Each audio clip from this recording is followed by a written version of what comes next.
मुस्लिम league नून कारकर्दगी की बुनियाद पर दोबारा हुकूमत बनाएगी, राजा जावेद।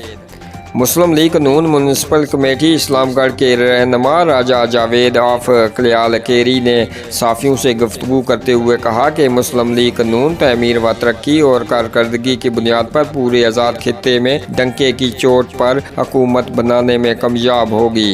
इन्होंने कहा कि वज़ीर आज़म आज़ाद कश्मीर राजा फारूक हैदर खान कारकर्दगी, एहलियत और मेयार के मुताबिक हल्का नंबर 2 से सोहेल सरफराज को टिकट जारी करें।